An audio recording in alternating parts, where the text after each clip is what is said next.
air. Kemudian hidroksi asil koenzim A itu dikatalis oleh enzim beta hidroksi asil hidrogenase direduksi dengan energi NAD+ menghasilkan ketoasil koenzim A dengan melepaskan melepaskan NADH dan H+. Sudah masuk tahap yang keempat. Tahap yang keempat kemudian ketoasil koenzim A itu akan dikatalis oleh biokatalis tiolase dan berinteraksi dengan koenzim A menghasilkan asetil koenzim A. Nah, hasil yang ideal yang diharapkan dalam proses oksidasi asam lemak manapun di dalam tubuh itu adalah asetil koenzim A. Nah, masih ada sisa karena dari perjalanan asam lemak itu dalam proses oksidasi itu masih ada tersisa hasil asam lemak koenzim A ini akan direduksi kembali. Jadi ini tahap setelah masuk ke tahap yang kelima, dia menghasilkan asetil koenzim A, sisa asam lemak itu dibakar lagi dengan energi FAD, jadi masuk lagi ke tahap 2. Terulang lagi dari tahap 2, yaitu hasil sisa asam lemak koenzim A itu direduksi atau dibakar dengan FAD, selanjutnya menjadi enoil, menghasilkan asetil koenzim A. Masih ada sisa karena rantai karbonnya begitu panjang, asam lemaknya, dia ulang lagi, seterusnya. Sampai dengan bagian molekul dari asam lemak itu menjadi asetil koenzim A. Sehingga kalau kita lihat pada contoh itu asam lemak palmitat sendiri di dalam tubuh kita itu ada 8 kali oksidasi untuk satu molekul. Kalau satu molekul itu ekivalen dengan 1 mililiter yang kita konsumsi baik dari tumis sayur, goreng ikan, ataupun konsumsi daging. 1 mol saja itu dioksidasi sampai 8 kali. Apalagi kita makan lebih dari 1 mol, lebih dari 1 mili, lebih dari 1 miligram, lebih dari 1 gram. Bayangkan itu. Jadi untuk 1 molekul saja atau 1 mililiter saja, itu setelah masuk di dalam tubuh, jadi 1 mililiter asam lemak. Misalnya minyak goreng yang dipakai untuk tumis sayur, minyak goreng dipakai untuk goreng ikan, dan lain-lain. Semuanya masuk di dalam tubuh, itu akan mengalami proses oksidasi asam lemak. 1 mili saja itu dioksidasi sampai 8 kali. Nah, andaikan 1 kali oksidasi itu prosesnya itu misalnya setengah jam. Bayangkan kalau Anda makan itu tadi pagi sudah tumis sayur, tadi pagi Anda sudah makan gorengan. Berapa mililiter yang Anda konsumsi untuk pagi? Nanti belum lagi disambung siang. Nah, jadi tadi pagi itu belum terpakai habis, sudah tambah lagi hari siang. Nah, siang juga belum teroksidasi habis, sudah tambah malam hari. Jadi Anda bayangkan kalau misalnya seperti itu berlanjut terus, maka tidak diimbangi dengan pembakaran di dalam tubuh, misalnya salah satunya kita bantu dengan olahraga kurang, maka di mana kita kurang gerak, maka dia terakumulasi atau tertumpuk di pinggang atau pinggul, pinggulnya menjadi lemaknya bertambah besar, melebar, melar.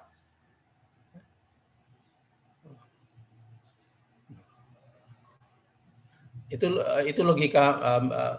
logika biologisnya. Nah, sekarang logika kimianya. Jadi tidak heran kalau kita makin banyak mengkonsumsi lemak, sementara oksidasi lemaknya butuh waktu yang banyak, maka tubuh kita akan jadi gemuk karena lemak. Kalau dia banyak terakumulasi di daerah perut, perut kita jadi gendut dari besar. Itu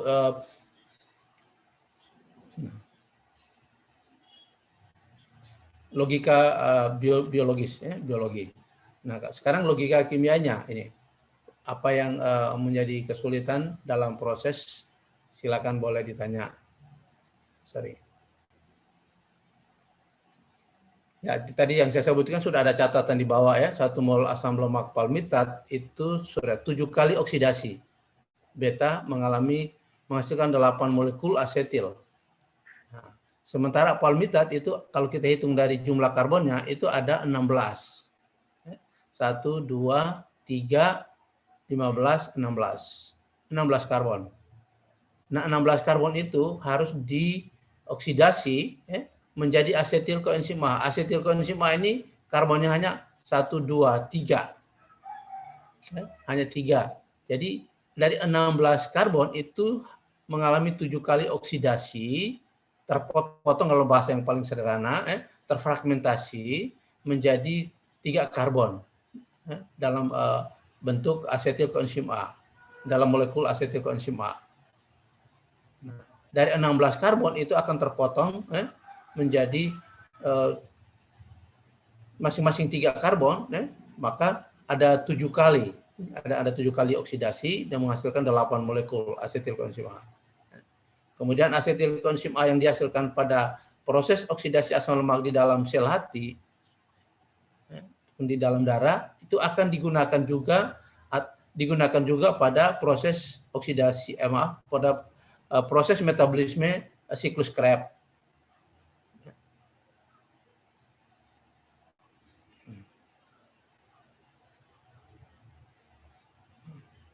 Jadi kalau hambatan metabolisme pada oksidasi asam lemak juga akan mempengaruhi hambatan metabolisme siklus Krebs.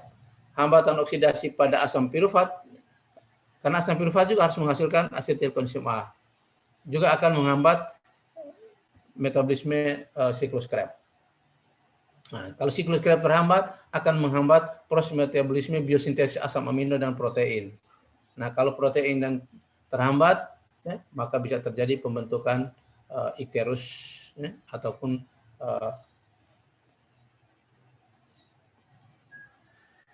penyakit kuning kalau berlebihan. Itu bahasa biokimia, bahasa biologi, bahasa kimianya belum.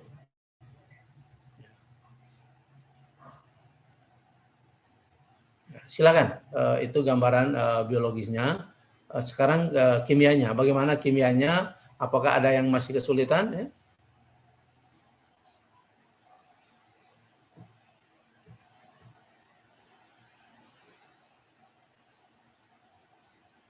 Tidak ada? Kalau tidak ada kita lewat. Kita masuk ke biosintesis. Ada, Pak. Ada, Pak. Silakan. Baik, Pak. Baik, Pak. Ini, Pak, di tahap 5-nya, Pak. Dari C12, Pak, menghasilkan C11, Pak. Di situ saya masih bingung, Pak. Tahap 5 ya, ini tahap 5.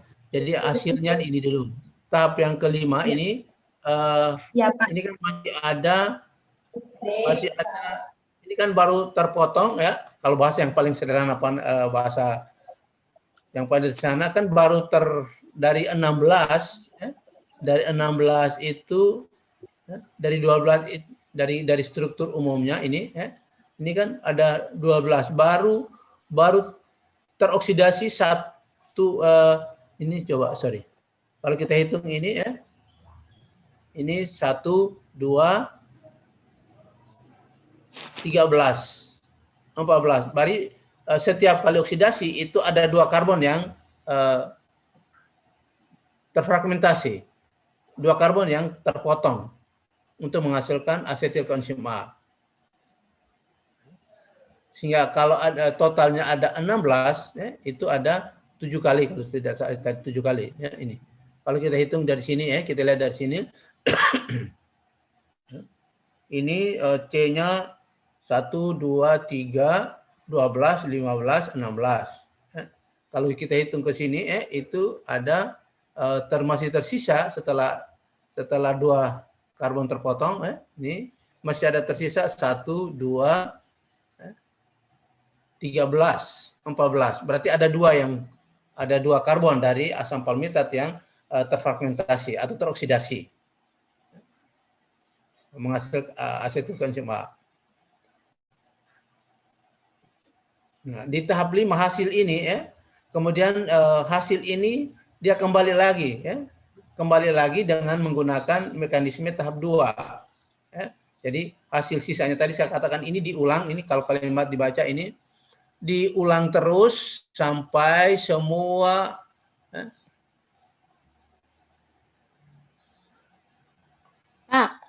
asam lemak itu menghasilkan asetilkoenzim A. Jadi setelah menghasilkan asetilkoenzim A kan palmitat, asam palmitat tadi saya katakan asam palmitat itu ada 16 karbon. Satu kali putaran oksidasi itu menghasilkan asetilkoenzim A 1 molekul, masih tersisa itu masih ada 14 karbon. Nah, 14 karbon sisanya dalam bentuk koenzim itu akan kembali dioksidasi, akan kembali dibakar dengan energi dengan enzim palmitokoil hidrogenase, kembali ke sini ini dioksidasi lagi, hasilnya asetilkoenzim A. Masih ada. Nah, setiap oksidasi tahap kedua atau putaran yang kedua baru terpotong 2 lagi. Berarti masih tersisa 12. Begitu pun seterusnya sampai dengan 7 kali untuk satu molekul. Itu bahasa sederhananya. Nah, sekarang kimia di sini terakhir sampai di sini. Apakah dari atas sampai bawah sudah diikuti ya? Tadi kesulitannya kenapa tinggal 11 ya ini? Iya, Pak. Oke, saya langsung saja di sini. Pak. Ya. Bukannya yang di hasilnya di sini Pak CH3, CH2 11 kali ini, bukannya tetap sama seperti dari tahap 4-nya ini kan Pak? Kan di sini tidak ada pemutusan. Di bawahnya ini bukannya CH12 Kak Pak? Kan di sini masih tetap ini. Terus yang putusnya di sini kan hanya di C1, C2, di antara C2 dengan C3, Pak. Iya, nanti sekarang baru dijelaskan. Nah, oh ya, Mas. Hasilnya sampai di sini sudah dimengerti ya ini, sampai di 3 ketopalmitoil koenzim A. Sudah ya? Ini. Sudah, Mas. Oke, kalau sudah sekarang ini. Sekarang setelah hasil ini kalau kita total kita lihat ini bagian ini menjadi asetilkoenzim A. Ini CH2 ini kan menjadi CH2 minus ini. CH2 minus sehingga H plus dari koenzim A itu akan berikatan dengan CH2 minus, hasilnya menjadi CH3 yang ini. CH3 COA asetilkoenzim A. Sisanya itu adalah ini CH3 ini CH3 ini kalau kita lihat sini CH3 CH12 CH212 CO plus. Nah, CO plus ini kan 12 ya atau ini 12 ya. Nah, sekarang sisanya kan COAS minus. COAS minus. S minusnya berikatan dengan C plus ini. C plus. Hasilnya ini. Nah, ini kan 12 ini. Ini tetap 12. Jadi ya, Pak. Ini 12. Hitung 12-nya ini. Ini 12 ya. Ini yang 12 ya, ini. Ini 11, ini 12. Satunya saya keluarkan. Dari 12 yang sisa, 12 yang tersisa itu satunya keluarkan. CH3, CH2 11 ditambah dengan CH2 yang di depan ini. Itu saya keluarkan satu. Jadi ini kan CH2 12 dengan CH3.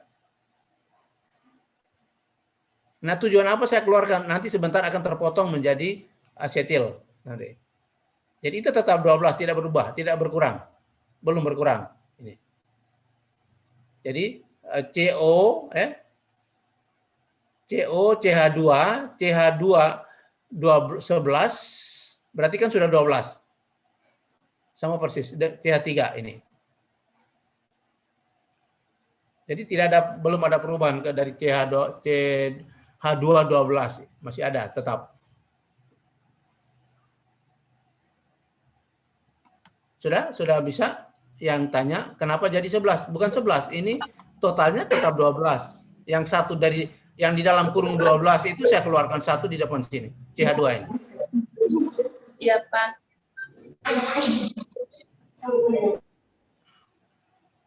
Ini kan kalau mau saya tulis ya CH2 12, CO, CH2 12, CH3 sama dengan yang ini.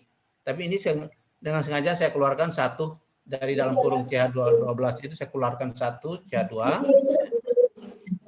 supaya nanti akan teroksidasi menjadi asetil.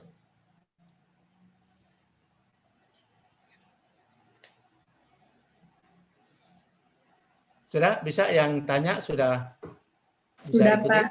Oke. Bisa, Pak. Ya. Teman lain ada yang kesulitan?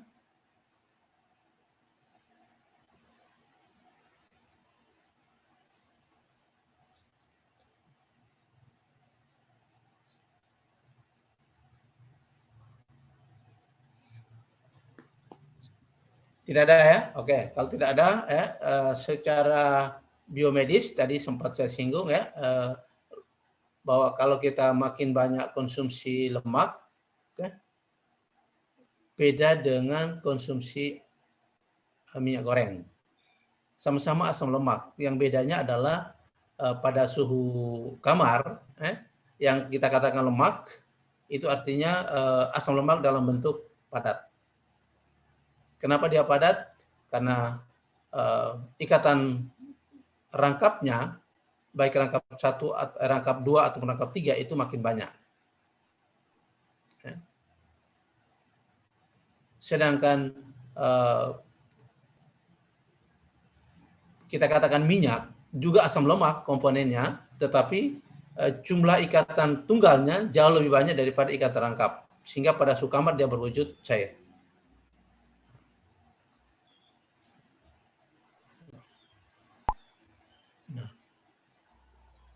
Contoh misalnya minyak goreng, minyak goreng misalnya bimoli, kita simpan pada suhu sekarang itu dia cair. Tetapi kalau Anda lihat pada musim dingin di bulan Desember, Januari, disimpan 3-4 hari saja itu Anda lihat ada keruh, dia bisa ada endapan, bukan ada jadi ya dia mulai keruh, lama-lama ada yang endapan putih, atau dia menjadi kabur. Itu artinya menunjukkan bahwa asam minyak goreng itu tidak mengandung ikatan tunggal saja, tetapi ada ikatan rangkap. Ikatan rangkap dalam jumlah yang sedikit.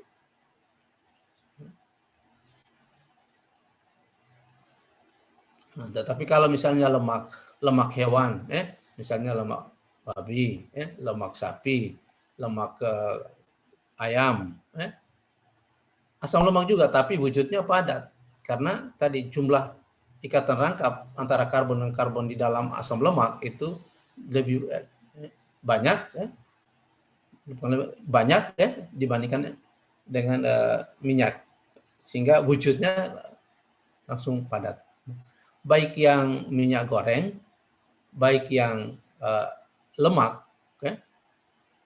dari hewani, atau minyak goreng dari tumbuhan, setelah kita konsumsi masuk di dalam tubuh, dari proses pencernaan masuk ke metabolisme, masuk ke dalam sel hati, di usus halus dia diabsorpsi, dirubah.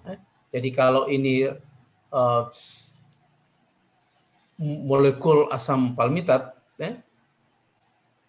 setelah sampai di usus halus, dia akan diabsorpsi oleh dinding usus halus dalam bentuk sari makanan. Jadi kalau masih ada banyak-banyak itu di usus halus itu akan diubah, di metabolisme menjadi monomolekul asam lemak, kemudian diabsorpsi. Kalau dia menjadi masih dalam poli asam lemak, maka dia akan disingkirkan ke usus besar, keluar sebagai fesis. Nah, setelah diabsorpsi oleh darah, setelah diabsorpsi oleh dinding usus halus, kemudian masuk dalam darah, akan diedarkan ke seluruh tubuh, masuk ke dalam sel hati. Di dalam sel hati, dia mengalami di dalam darah, dia akan mengalami proses oksidasi asam lemak.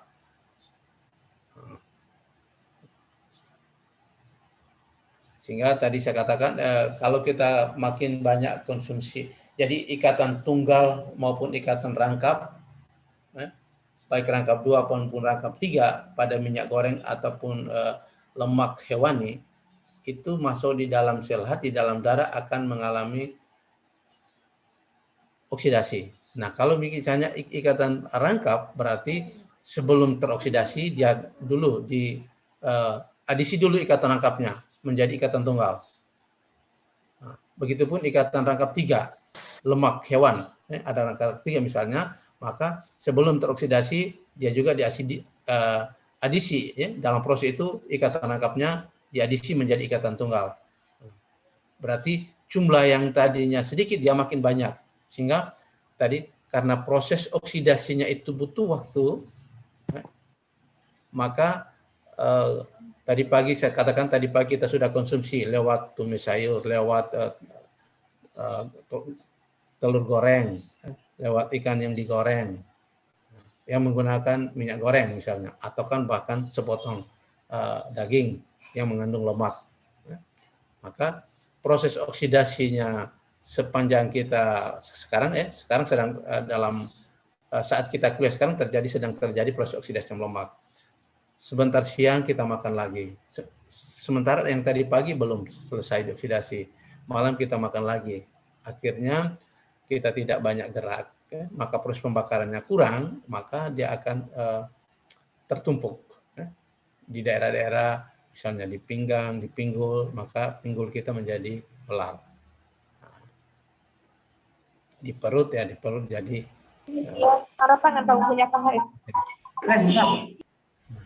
itu logikanya. Kalau misalnya tadi saya katakan, kalau misalnya secara biomedisnya, bahwa kalau oksidasi asam lemak ini hambatannya di tahapan-tahapan tertentu, baik ada 5 tahap tadi, ada tahapan-tahapan tertentu yang mengalami proses metabolismenya terhambat karena misalnya enzimnya tidak aktif, karena enzimnya diikat oleh ion logam yang bukan berperan sebagai biokatalis, contoh misalnya tembaga, Pb yang ada dalam tubuh kita walaupun dalam bentuk mikro, tetapi kalau dia ini mengikat enzim, termasuk enzim-enzim pada proses metabolisme oksidasi asam lemak, maka tidak semua asam lemak yang kita konsumsi itu akan dimetabolisme menjadi asetil koenzim A, tidak maksimal. Akibatnya pada tahapan itu, contoh kalau dicontoh itu kan enohidrase misalnya. Nah, kalau misalnya enohidrasenya kurang aktif sempurna, maka palmitoylin ini koenzim A ini akan tidak semua palmitoyl koenzim A ini tidak semuanya dioksidasi menjadi 3-hidroksi palmitoyl koenzim A. Akibatnya apa? Akibatnya terjadi penumpukan di sini. Kalau penumpukan ini pada sel hati, maka akan dalam jumlah yang banyak asam pada sel hati, maka bisa saja terjadi reduksi dinding sel hati. Luka, kalau kelebihannya, asam lemak pada sel hati. Nah, luka itu akan menyebabkan banyak hambatan kalau terjadi lukanya secara fisik, secara fisik luka pada dinding sel hati. Secara kimia ada terjadi reduksi. Dia luka karena ada reduksi karbohidrat. Kenapa karbohidrat reduksi? Karena ada ion H+ dari asam lemak yang tersisa, yang terakumulasi pada sel hati tadi. Sehingga dia akan mereduksi dinding dari sel hati. Wujudnya luka, tetapi secara kimia karbohidratnya terputus, proteinnya terputus. Akibatnya hambatan metabolisme yang lain, jadi menghambat proses biosintesis protein dan menghambat biosintesis asam amino, menghambat proses siklus Krebs. Akhirnya muncul mulai berbagai penyakit. Antara lain tadi di ini, antara lain icterus bilirubin. Bisa juga menyebabkan ini, jantung koroner. Jadi kalau asam lemak ini tidak dia terakumulasi pada sel hati, kemudian dia terhidrolisis dan mengalami proses metabolisme, terjadi pembentukan kolesterol, kemudian kolesterol dalam jumlah yang banyak,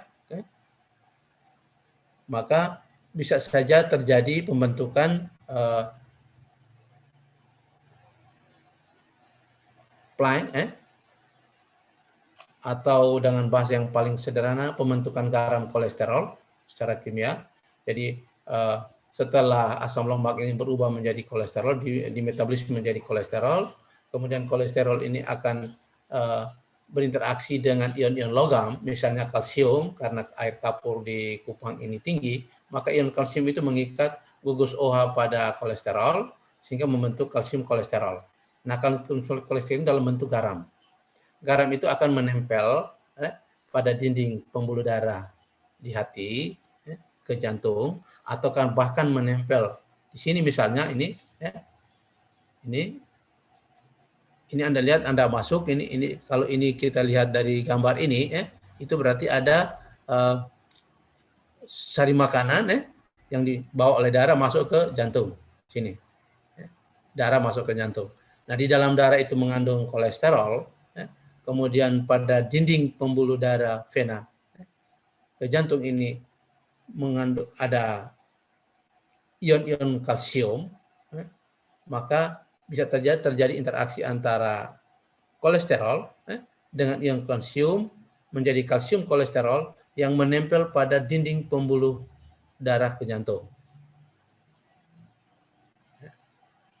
Yang disebut oleh orang medis itu, kalau kita dalam bahasa sederhana itu kerak.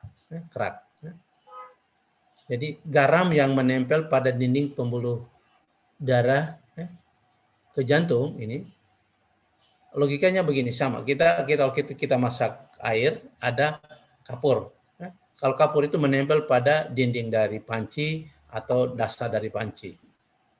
Sama, kalsium kolesterol, jadi setelah adanya pembentukan kolesterol, kemudian terjadi interaksi antara kalsium dengan kolesterol yang menempel pada pembuluh darah ke jantung ini misalnya, maka ruang dari pembuluh darah itu makin kecil. Kalau makin lama menempelnya makin tebal, maka ruang pembuluh darah itu makin kecil. Akibatnya jumlah darah yang masuk ke jantung itu makin kurang. Nah, kalau darah yang jantung ini makin kurang, berarti di dalam darah itu mengandung oksigen. Nah, kalau oksigen yang masuk ke jantung itu kurang, ini muncul salah satunya jantung koroner. Ini penyebabnya adalah dasarnya salah satunya berawal dari pembentukan kolesterol dari asam lemak.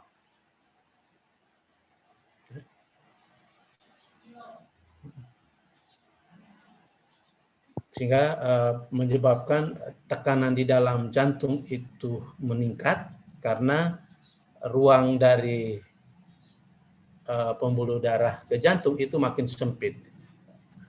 Ruang ini sempit karena terjadi penempelan kalsium kolesterol ataupun ion logam lain yang berikat, atau magnesium kolesterol yang menempel pada dinding pembuluh darah ke jantung. Orang medis mengatakan plaque. Plaque itu artinya kerak, kalsium yang berikatan dengan ion logam yang menempel pada pembuluh darah. Sehingga volume darah yang masuk ke jantung itu berkurang. Nah, kalau volume darah kurang, berarti oksigen di dalam darah itu akan membawa oksigen. Oksigen yang masuk ke jantung kurang, maka tekanan di dalam jantung itu meningkat. Nah, akhirnya juga bisa jadi penyakit tekanan darah tinggi. Lama-lama makin tebal, pembuluh darah vena ke jantung itu makin tebal, plaknya makin tebal. Satu ketika bisa terjadi ini, sangat kurang oksigen ke jantung, maka jantung koroner. Jadi jantung koroner itu karena oksigen yang masuk ke jantung itu kurang. Penyebabnya tadi panjang, berawal dari ada peningkatan asam lemak, kemudian asam lemak diubah menjadi kolesterol. Kolesterol ini berinteraksi dengan logam, membentuk garam kolesterol. Garam kolesterol itu menempel pada dinding pembuluh darah ke jantung, sehingga aliran darah ke jantung itu berkurang. Artinya menyebabkan volume oksigen yang masuk ke jantung kurang, maka tekan dalam jantung meningkat. Akibatnya bisa tekan darah tinggi, bisa juga lama-lama bisa menjadi jantung koroner. Itu.